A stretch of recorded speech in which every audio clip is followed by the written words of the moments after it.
안녕하세요. 쾌남숙의 힐링TV 쾌남숙입니다. 오늘은 햇빛의 선물이라는 책을 여러분들에게 소개하려고 하는데요. 예전에 어떤 분이 가장 행복할 때가 어느 때냐라고 저한테 물었어요. 근데 저는 그때 전업주부였는데요. 햇빛이 아주 따뜻하게 화사하게 잘 비치는 날, 빨래를 널 때 햇빛이 창을 통해 들어오는 그 느낌, 그 따뜻하고 밝은 느낌, 그 햇빛의 느낌을 느낄 때가 나는 행복하다라고 대답을 한 적이 있어요. 제가 처음으로 현존을 강하게 느낄 때도 햇빛을 통해서였고, 햇빛은 저에게 뭐라고 할까요? 사랑? 평화? 아무튼 저에게 굉장히 기분 좋은 어떤 그 행복한 상태를 만들어주는 그런 대상인 것 같아요. 근데 요즘 제가 종합검사를 받았는데요. 비타민 D가 많이 부족하다고 결과가 나왔어요. 가만히 생각해 보니 제가 너무 집에서만 있었지 않았나 하는 생각이 드는 거예요. 밖에 나가서 햇빛을 만나면 너무나 행복하고 마음이 좋은데, 제가 집에서 뭔가 할 일이 생기면 그거에 몰입하는 그런 좀 습관이 있거든요. 그래서 할 게 있으면 컴퓨터 앞에서 앉아서 일어나지를 않아요. 계속 앉아서 뭔가 검색을 하고 자료를 만들고 집안일을 하고 이러다 보니까 밖에 잘 나가지를 않는 거예요. 그래서 내가 비타민 D가 이렇게 부족한 걸 보니까 햇빛을 만나지 않아서 이런 이제 결과가 일어난 거잖아요. 그래서 햇빛에 대해서 갑자기 관심을 갖고 유튜브도 뒤지고 하다 보니까 이 책이 나오더라고요. 책 내용이 너무나 좋네요. 책을 읽어드릴게요. 책의 목차를 보면 생명의 근원인 태양, 자외선의 놀라운 치유력, 자외선이 피부암을 일으키는 원인인가? 암을 예방하는 자외선, 의사와 과학자가 인정하지 않는 진실, 피부암을 유발하는 자외선 차단제, 햇빛 부족은 죽음의 덫, 수분 섭취에 대해 꼭 알아야 할 것들, 햇빛이 없으면 건강도 없다, 다발성 경화증, 심장질환, 관절염, 당뇨를 예방하는 햇빛, 암을 예방하는 햇빛, 햇빛과 놀라운 조합, 햇빛과 운동의 놀라운 조합. 잘못 말했어요. 햇빛을 위험하게 만드는 것은 무엇인가? 제1장 생명의 근원인 태양. 햇빛은 생명을 유지하고 보존하는데 가장 결정적인 생물학적 필수 요건이다. 우리 인간이 존재하는 것은 태양이 있기 때문이다. 만약 태양이 없다면 지구도 없을 것이고, 따라서 생명체는 물론 인간 역시 존재할 수 없다. 지구상에 가장 먼저 존재했던 생명체는 태양을 기본적인 생존 도구로 활용했다. 광합성 생물과 독립 영양 생물이 바로 그런 존재들이었다. 심지어 숱한 진화가 진행된 오늘날에도 이런 생명체가 존재한다. 우리는 모두 태양에 의존하는 이들 원시 생명체로부터 진화해 왔다. 우리 인간은 가장 복잡한 생명체로 지구상에 출현했지만 기본적으로는 여전히 태양에 의존하는 생명체로 남아있다. 태양이 없으면 인간은 존재할 수 없다. 살균 능력이 있는 태양의 자외선에 우리 몸을 규칙적으로 노출시키면 세균이나 진드기, 곰팡이 및 바이러스 등을 효과적으로 제어할 수 있다. 자외선은 효과가 매우 강력하여 산업에서 물과 식품 및 기구 등을 살균할 때 쓰이기도 한다. 수많은 세균과 바이러스 및 미생물들이 직사광선에 장시간 노출되었을 때 생명을 잃는다. 예를 들면 공기 중에서 햇빛에 몇 시간 동안 노출되었을 때 죽는 임균, 성병을 일으키는 세균이래요. 을 비롯하여 많은 병원성 세균이 그렇다. 여러분은 햇빛이 세균을 죽이고 유리창을 통과한 햇빛이라 해도 그런 능력에 변함이 없다는 사실을 알고 있는가? 또 어두운 병실보다 햇빛이 비치는 병실에 세균이 작다는 사실을 알고 있는가? 강력한 면역 활성 효과는 햇빛을 가장 중요한 질병 억제제 중 하나로 만든다. 하지만 이것은 인간의 건강을 유지하고 증진시키기 위해 햇빛이 제공하고 하는 여러 혜택 중 한 예에 불과하다. 태양은 지구상에서 사용할 수 있는 유일한 에너지원이다. 태양은 식물의 성장과 번식에 들어가는 재료들을 합성하는 데 필요한 모든 에너지를 공급한다. 에너지는 그 형태만 바뀔 뿐이지 새롭게 만들어지는 것이 아니다. 태양에서 공급된 에너지는 식물에 저장된다.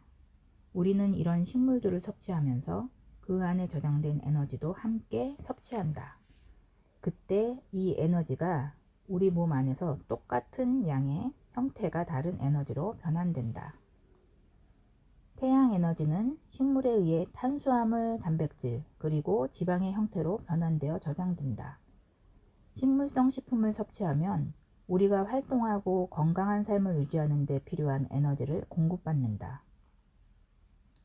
몸 안에서 식물을 소화, 흡수 및 대사하는 과정들은 이처럼 다양한 형태로 저장된 태양 에너지를 분해하고 운반하여 저장하거나 활용할 목적으로 사용한다. 햇빛에 의해 식품이 직접 만들어지는 먹이사슬의 가장 아래 단계는 우리로 하여금 대부분의 태양 에너지를 사용할 수 있게 해준다. 이는 먹이 피라미드의 맨 아랫부분의 식물에 가장 많은 태양 에너지가 들어있다는 의미다. 반대로 먹이 사슬에서 높은 단계에 이를수록 태양 에너지가 매우 적거나 전혀 없을 수도 있으며 실제로 몸에 해롭거나 아무 쓸모가 없다. 그런 것들의 예로는 죽은 동물이나 생선으로 만든 식품, 정크푸드, 전자레인지로 조리한 식품, 냉동식품, 방사능에 노출된 식품, 유전자 조작으로 생산된 식품, 그리고 가공식품 등이 있다. 네, 여기서 우리가 먹어야 될 것들, 먹지 말아야 될 것들이 좀 느껴지시죠? 저도 그래서 요즘 음식을 좀 몸에 좋은 것만 골라서 먹으려고 노력하는 중이에요. 일단은 공장에 들어갔던 인스턴트 식품, 공장에서 만들어진 식품은 먹지 않고 자연 그대로의 채소나 과일을 먹으려고 애쓰는 중이에요. 그리고 물론 햇빛을 쏘이면서 밖에 나가서 걷는 거, 이것도 중요하겠죠. 과학자들은 유전자 조작을 위한 식품이 인간의 건강에 해로울 수 있다는 사실을 1998년에 처음으로 알아냈다. 영국 에버딘에 있는 로웨트 연구소의 연구원들은 유전자 조작 식품이 실험용 쥐의 면역 체계를 손상시킬 수 있다는 사실을 발견했다. 햄버거나 아이스크림을 비롯 우리가 마트에서 구입하는 가공식품의 60% 정도의 유전자 조작을 가한 재료가 포함되었을 가능성이 있다. 나무, 연료, 그리고 광물 역시 태양 에너지가 다른 형태로 저장된 것일 뿐이다. 이것들은 태양 에너지의 저장소다. 그리고 태양 에너지는 일반 비재생 에너지와 달리 고갈될 염려가 없다. 네. 고갈되지 않고 계속 내보내면 다시 들어오고 계속 순환되는 게 그게 에너지의 법칙이죠. 태양이 지구로 보내는 에너지의 총량은 현재 우리가 생산하고 소비하는 에너지의 3만 5천 배에 이르는 엄청난 양이다. 실제로 이 에너지의 일부는 다시 반사되어 우주 공간으로 날아가지만 많은 부분이 대기 등을 통해 흡수된다. 이 에너지는 손쉽게 실용적으로 사용될 수 있다. 바로 우리의 몸이 태양 에너지를 이용한다. 모든 물질은 태양 에너지를 품고 있다. 우리 몸의 세포는 태양 에너지가 뭉쳐진 덩어리다. 예, 멋진 표현이죠. 우리 몸의 세포가 태양 에너지가 뭉쳐진 덩어리라고 말씀을 하시네요. 그런데 그 태양 에너지가 뭉쳐진 덩어리인 이 세포를 태양을 보지 않게 콘크리트 안에서 꽁꽁 숨어서 제가 계속 갇혀 있어서 비타민 D가 엄청나게 부족하고 이제 이 상태가 계속되면 몸 건강에도 문제가 생기겠죠. 네, 무서운 일이에요. 지금이라도 알아서 너무 다행인 것 같아요. 우리가 섭취하는 포도당과 산소는 태양의 산물이다. 태양으로부터 에너지를 받은 포도당과 산소가 없다면 우리는 어떤 사고 활동도 할 수 없을 것이다. 태양에 의해 데워진 대기는 대양으로부터 수분을 흡수할 수 있다. 습기를 가득 먹은 공기가 높이 올라가면 온도가 떨어지면서 머금고 있던 수분 일부를 배출한다. 이렇게 배출된 수분은 비나 눈의 형태로 지표면에 떨어져 강을 채우고 대지와 식물에 수분을 공급한다. 태양은 지구의 자전과 관련한 상대적 위치, 달의 위치, 그리고 태양 내부의 주기적인 활동 등에 따라 지구 전체의 기후와 계절의 변화를 비롯하여 기온, 강수량, 구름의 형성, 우기와 건기 등을 관장한다.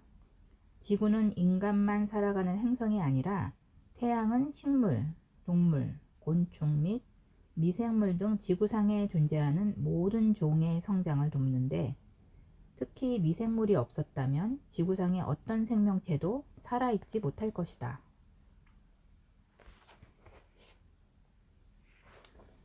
네, 한 장 남았어요. 이제 지구상에 존재하는 생명체는 무한할 정도로 다양하고 복잡하여 생태계 이면에 존재하는 수학적 복잡성은 아무리 성능이 뛰어난 슈퍼컴퓨터로도 헤아릴 수 없다. 하지만 태양은 한치의 실수도 없이 각각의 종, 그것이 개미든 나무든 혹은 인간이든 이 진화론적 목적과 주기를 충족시키기 위해 필요로 하는 양이 어느 정도인지를 정확히 계산해낸다. 그러므로 우리 조상들의 태양을 신처럼 숭배하는 것은 그리 놀라운 일이 아니다. 지구상의 모든 인종과 문명이 모두 자신들의 방식으로 태양을 숭배했다. 로마 문명의 태양신 아폴로는 빛과 치유의 신으로 숭배되었다. 고대 그리스 문학에서 헬리오스는 빛의 고리에 둘러싸여 날마다 하늘을 가로지르는 마차를 모는 태양신으로 묘사되었다. 고대 이집트의 태양신 라는 신성의 표출이었다. 이집트인들은 라의 눈물에서 인간이 태어났다고 믿었다. 중국인들은 10개의 태양이 있으며 그것들이 차례대로 나타난다고 믿었다. 힌두교도는 특별한 요가 자세와 성스러운 주문으로 태양을 경배했다. 그들의 요가 자세인 수리야 나마스카라, 태양 경배 자세래요. 오늘날에도 여전히 많은 사람들이 수행하고 있다. 태양에 의해 만들어진 전자기파는 다양한 파장으로 전달되는데 이처럼 서로 다른 파장이 태양빛의 고유한 작동 방식과 능력을 결정하는 요인이 된다. 태양으로부터 오는 빛의 파장은 0.00001mm, 1나노미터,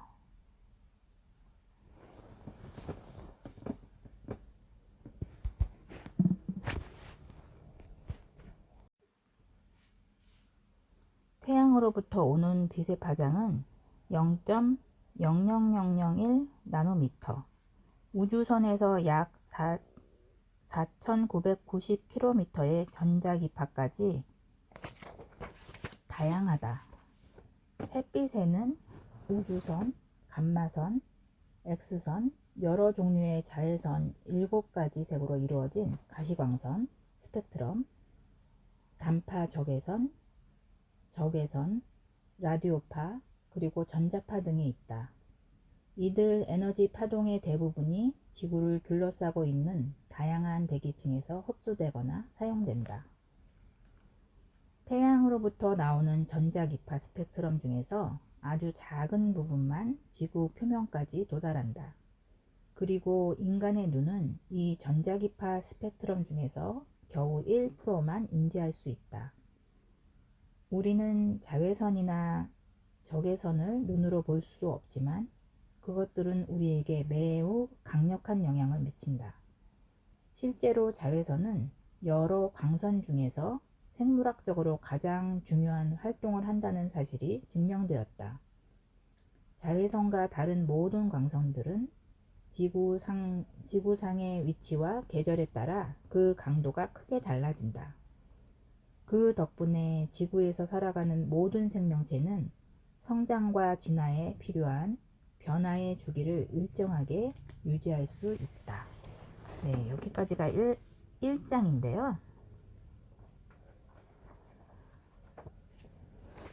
참 그 태양의 중요성을 잊고 살다가 이 책을 보니까 태양이 우리한테 이렇게 소중한 것들이구나 라는 것을 다시 한번 생각하게 하는 아주 귀한 책인 것 같아요.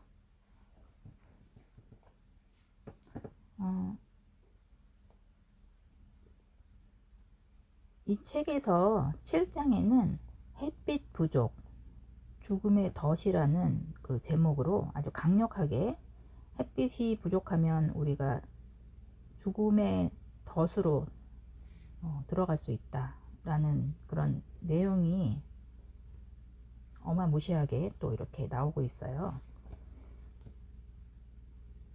시간 관계상 햇빛 부족, 죽음의 덫은 기회가 되면 다음 시간에 알려드리고요.